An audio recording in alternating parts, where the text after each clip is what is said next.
Okay, focus. Yep.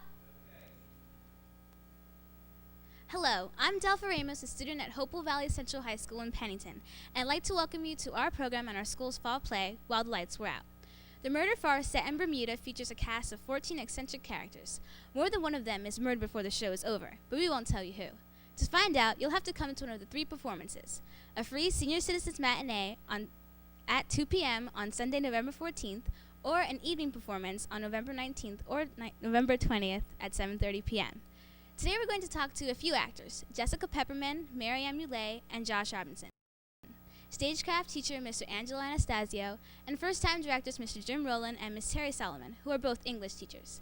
They'll give us a look at what's going on behind the scenes. Hi, I'm Zach Byer, and I'm here today with Marianne Muley, Terry Solomon, Jim Rowland, Angelo Anastasio, Josh Robinson, Jessica Pepperman. and we're discussing some topics about the play. So how many kids are involved and in what capacities?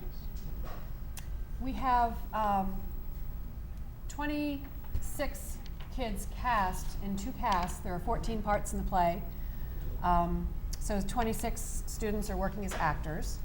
We have several students who are working on publicity, some students who are working on gathering and creating props, and then we have a number of students whose job it is to design and create the set under the direction of Mr. Anastasio. Stagecraft, which is the course that I teach, gets involved with the school plays. There are 3 plays each year, one in the fall, the major one in February, and the last one in May. Typically what the Stagecraft class does is we receive a copy of the script, and scene by scene we interpret what the set should look like. Once we sketch, brainstorm the idea of what the scene should look like, we then sketch it out and we present the sketches to the play directors. Once they approve it, we then begin the hard, endless work and task of building the set so that it is easily stored and easily moved about on and off of the stage in our limited space, which are the 2 small wings on our stage. I have a class this year that was offered for the first time last year. The class this year, we have 11 students, and it's a course that is worth 5 credits. You can take it year after year, and if you are unable to take Stagecraft, you can in fact volunteer to assist our group in a volunteer way, short of running power equipment, and assist us as a helper in the shop after school. That sounds interesting. And so what is like the discipline in the play?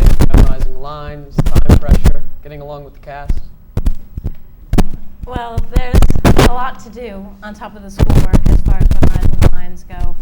But Marianne and I are both seniors in the play, so we've been doing this for 4 years and gotten used to it. As far as the cast goes, we all get along pretty well and have a lot of fun together. I enjoy myself. As far as the stresses of the day go, I think having something as fun as the play to do after school is what keeps me motivated to get through the school day. Yeah. With the play, you got your schoolwork and everything. That's, of course, serious. But when you get your script, you have to learn your lines. And you set time aside to do that. You got to set time to learn your lines. You got to do the part right. And getting along with the cast. With a small cast like this, it's not that hard.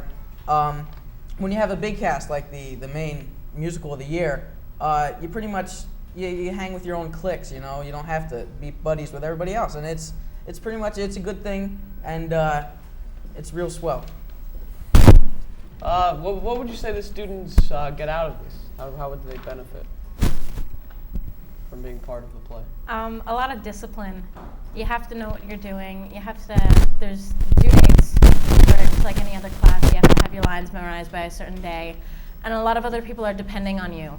So you're not just doing it for yourself, you're doing it for everyone. Because if you mess up, in turn, everybody else will mess up. And like Marianne and Josh have already said, it's a lot of fun to do it as well. It's a great experience, a great way to get to know people. Why did you double the cast? Mrs.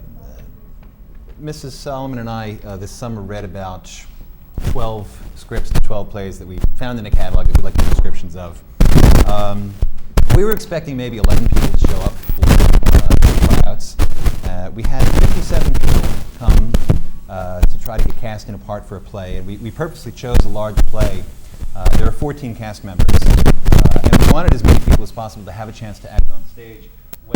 When 56 or 57 people showed up to try out, we were a little intimidated by the sheer numbers. We wanted to give everybody a fair chance of going at this. So we are double casting to give everybody a fair shot and a chance to do it. What would you say the benefits and drawbacks are? Benefits are that we have an exchange of ideas. We can take ideas from each other, we can take our creativity from each other, and continue working back and forth to kind of see what the other person is doing with the part. What that does is it strengthens both casts. The drawbacks, it's a matter of sheer numbers. It's harder to teach a class of 30 children than it is to teach a class of 15 children. It's harder to direct 28 actors than it is to direct 14 actors. There are time constraints. There's a matter of making sure that everybody is getting a chance to work. In the early stages, what we do is we have both casts working together, and that's a little aggravating, I think, for some people to wait while the other people are finishing up their parts. But I think the exchange of ideas kind of balances that out. And Can I just add something to that? Because the other benefit as a teacher is that a lot of how we see students is in the classroom, and it's really nice after school to see students in a different context. It's a lot more looser. English teacher. I'd be English teacher. It's a lot looser, but it's a lot more personal, and you know kids in different ways. And it's also, I think that I've seen kids in this one experience who have said 3 weeks ago, I can't do that, and now they're doing it. And that's a really wonderful thing. I mean, that's a benefit to us as teachers to see that happen. And it's a benefit to kids to work through the I can't do it to, oh my gosh, I am doing it thing. It's very rewarding.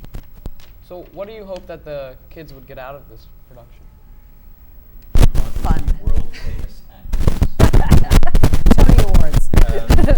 I think acting on stage is a good way to go through a horrible experience with 14 or 28 other people.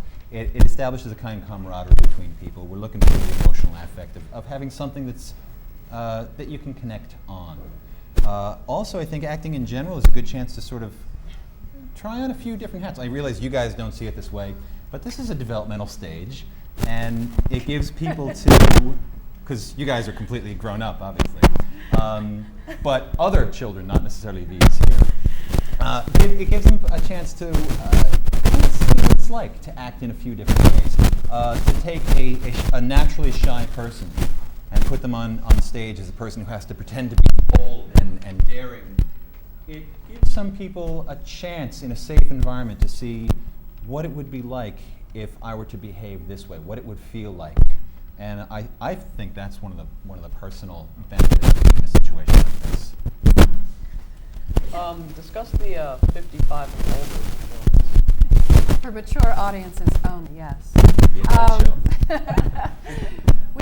Because we have two casts doing this performance, we wanted to give each cast several opportunities to perform. And also, I think that a lot of times we have older people in the community who may not have their own children in school anymore. They may not have relatives in school, and they may not be inclined to come to a high school performance.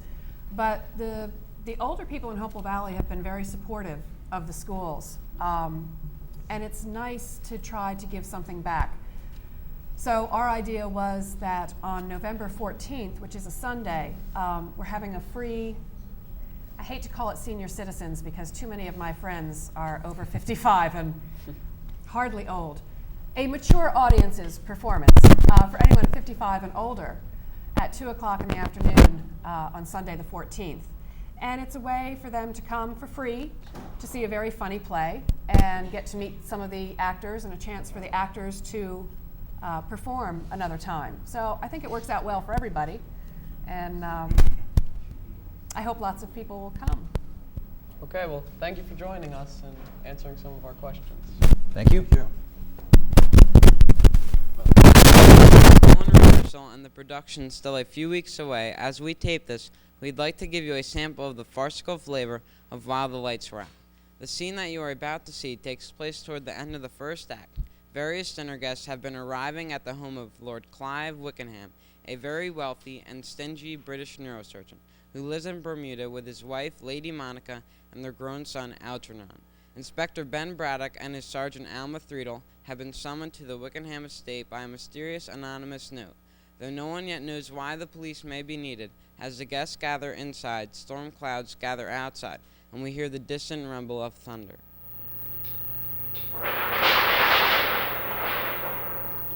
Rather a turbulent welcome for you and your mother, Chloe. Oh, things always tend to grow turbulent when Mother is around, I'm afraid. The absolute cheek of that Frenchman to come here, knowing I'm affianced to BB. Oh, but you have to understand how he feels, Pierre. I mean, when one has love that seems unattainable, it somehow becomes all the more attractive. I know what you mean.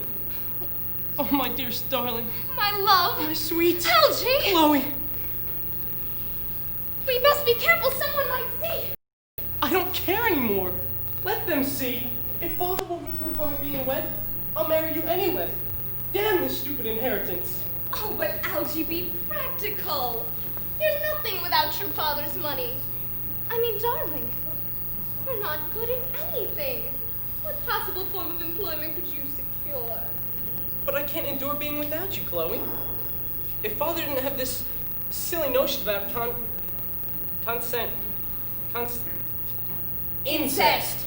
I mean, he knows I'm Mother's adopted daughter. I mean, it's not as if we share the same bloodline. Even though we are technically cousins. Father and sister would be scandalous, nevertheless. I've begged, urged, pleaded! Threatened? Chloe, what a thing to suggest. But nothing else seems to dent his stubborn heart. You know, darling, don't cry. Everything will be all right. And soon. I promise. You sound so certain, darling. I mean, there's nothing short of death that would get you your father's inheritance. How could you be so certain? How? You know, darling, don't worry your pretty little head about such mundane matters. Just trust me and keep on loving me. And everything will turn all right. You sound so certain. Suddenly, I'm afraid. Oh, don't be. I have a plan. What plan? They're coming back! I tell you, Inspector, I don't know where the message is. I set it on the kitchen counter, and now it's gone. But are you sure Mimosa didn't? Impossible. I brought her here straight away by the arm. I'd have seen her take it. Going to be a big disappointment for the handwriting expert. Oh, cheer up, Sergeant Threadle. Perhaps the mysterious message writer will be sporting enough to send another letter. Would everybody like a cocktail? I certainly would. This entire situation is preposterous. Quite preposterous. And if it weren't, Auntie Fran? Oh, she'd have one anyway. Now, really, Monica, it's only because there's no fresh water. But I suspect there's plenty on the way, and quite a wind whipping up besides. Better get these doors closed. I say, how long have you been standing out there? Why, not long. Not long at all. My, what big ears people grow in Alabama. What juicy little scenes have you been memorizing now? I've no idea what you're talking about, Miss Cavendish. Would everybody like ice? I'd like ice. Mimosa, my wife was not including you in the general invitation. Then perhaps I'd better see to the tea sandwiches. And so you shall, lady. Cheeky girl. I wonder you tolerate her, Monica. Oh, well, the poor girl has been through a lot today. Suspected of sending dire notes. Interrogated by the police. I say she's behaving rather splendidly, Mumsy. Especially after that conch the governor laid on her bean. The governor, you say? Algernon was referring to me, Jasmine. Though why he should mention it is a mystery to me. What incident? Was it something juicy? Monica, would you mind telling the tale? I'm quite tired of reciting it. Well, frankly, darling, so am I. Perhaps Sergeant Threedle would be kind enough to send Miss Cavendish a carbon copy of the police report. If you like, Lady Wickenham. Lord Clark. Now, I'm sure this is probably a vain hope, but who has access to your personal stationery? Anybody with the ability to open up a desk drawer. I don't keep it under lock and key. Why would I? Yes, but darling, you hardly ever leave your desk. Somebody would have to sneak in here while you were sleeping. It must have been that dratted fake mimosa. Never makes a sound, moves like a cat. Sneakiest female I've ever seen. But surely, Father, anyone can master the art of tiptoeing. Maybe it was you. You don't wear anything on your feet but those sneakers. But why would he sign it with the initial M? Perhaps it stands for mysterious. I'm merely mischievous. Nope, nothing mischievous about it, Chloe. It had the sound of danger to it. A sort of warning. Ooh, this is positively giving me goosebumps. I do wish I'd seen it. And that calypso rhythm definitely points to Jamaican origin. Now, Lord Clive, we've been over this already. If Mimosa didn't want to leave a clue, I mean, come on. She wouldn't have hardly left one for us if she wouldn't be caught. I wonder now, could someone be trying to point the guilty finger at Mimosa? And if so, why? Does Mimosa have any enemies anyone knows of? Only those who eat her cooking. Well, I do hope she can make proper tea sandwiches. Why, Monica, you seem to have forgotten a drink for yourself. Oh, no, I already have one. If I could just remember where I set it down. I believe that's it right there on the coffee table. Looks like straight bourbon to me. So it is. Nothing like a good grain alcohol on a blustery day. And we certainly seem to be in for an extraordinarily heavy dousing. I can't lick another step. That's all I can do to get my lips apart. Would anyone mind if I went out on the balcony and stood facing upward with my mouth open? Oh, why don't you have my drink, Nancy? I haven't touched it. I'll make a fresh one. Oh, why, thank you, Mom. Where is it? Oh, it's right there on the coffee table. Uh-huh. Dear me, we are in for it. It can't come soon enough for me. I've never felt so sticky in my life. Darling, the word is pronounced stinky. Do you know that's positively scary? I really could use that drink now. Here now. That's straight bourbon. It would taste awfully foul with the glue in your mouth. I'll make you a wine spritzer instead. Why, thank you, Lord Wickenham. Why, Claude, you astound me. Since when did you become so helpful? You usually have to ring for Remley for everything, even to sharpen your pencils. He's much too busy now. When a storm this big arrives, he has to secure every window in the house. Oh, someone already closed off the balcony. I'll just see to the kitchen then. Oh, don't bother, Remley. Mimosa never opens a window in there. Makes it rather torrid. I'm surprised you people don't got air conditioning in this climate.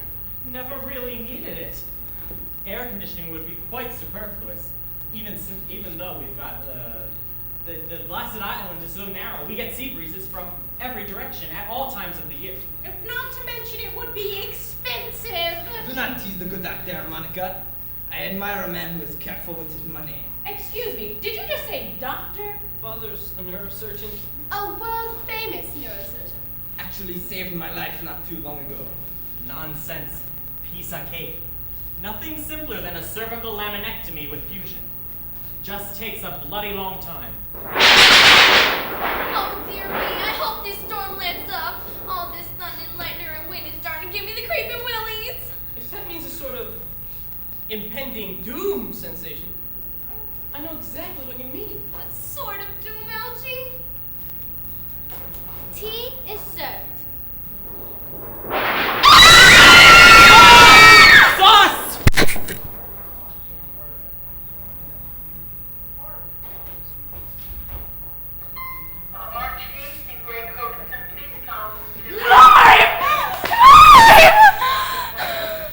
Look!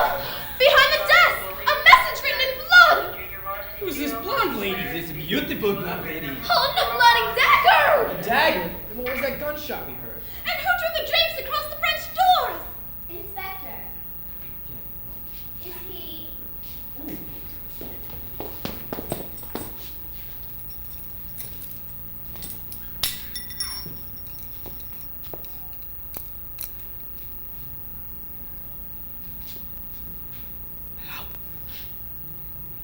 Paging Lord Clive. Yes. I'm afraid he is. Is what? Dead. Dead of what? Was he shot? Or stabbed? Well, actually, he's been strangled.